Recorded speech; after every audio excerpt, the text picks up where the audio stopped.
The bus rolled slowly down the quiet country road, passing rows of silent trees and endless golden fields. Near the back of the bus sat a young man, his head bowed, eyes locked on the hands tightly clenched in his lap. His face was thin and weary, every line etched with years spent behind bars. His name was David.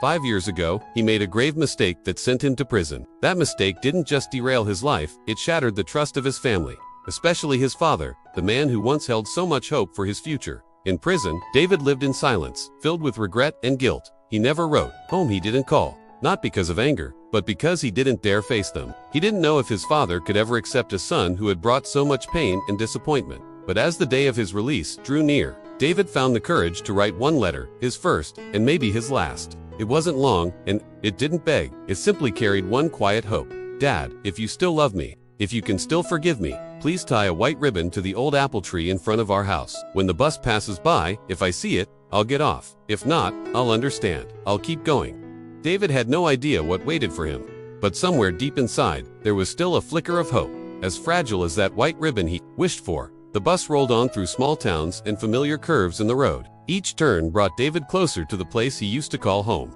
He barely remembered what the house looked like now, but the apple tree out front, he remembered vividly. It was where he used to climb as a child, where his father would wait for him after school. He knew there might be nothing there. His father might be too old. He might have forgotten, or worse, might not want to remember. But David also knew if he hadn't sent that letter, if he hadn't taken this bus ride, he'd live the rest of his life wondering what could have been. Around him, passengers chatted and laughed, but David sat silently. He stared out the window. Seeing nothing, his mind raced with doubt. Did Dad get the letter? Did he read it? Does he even want to forgive me? He clenched his fists, trying to stop them from shaking. The closer he got to his hometown, the more his fear grew. He didn't even know if he could bring himself to look when the bus passed by their house. And if there was no ribbon, did he have anywhere left to return to? The bus turned onto a narrow road leading toward his old neighborhood. The trees still lined the path, though they seemed older now. David kept his eyes down. Heart pounding, he was frozen in place. A middle-aged man sitting in front of him turned slightly, noticing the unease on David's face. Heading home, the man asked, gently. David nodded.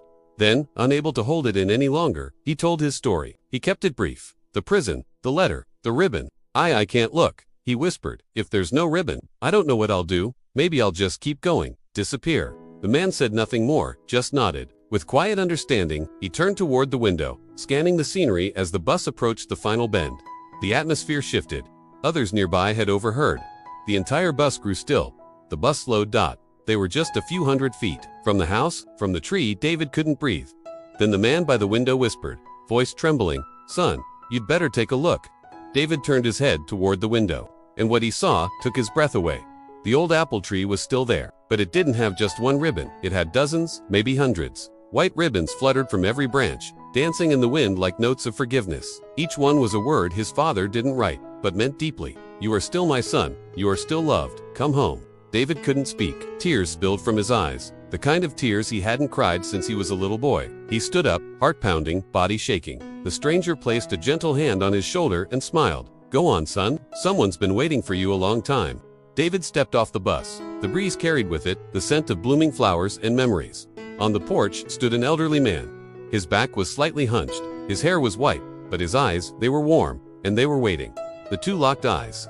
No words needed. David ran forward and threw his arms around his father. For a long moment, they stayed there, father and son, in an embrace. That said all the things words never could. Because some stories don't need big endings. They only need one quiet truth. Love doesn't forget. And when it forgives, it leaves a ribbon on the tree.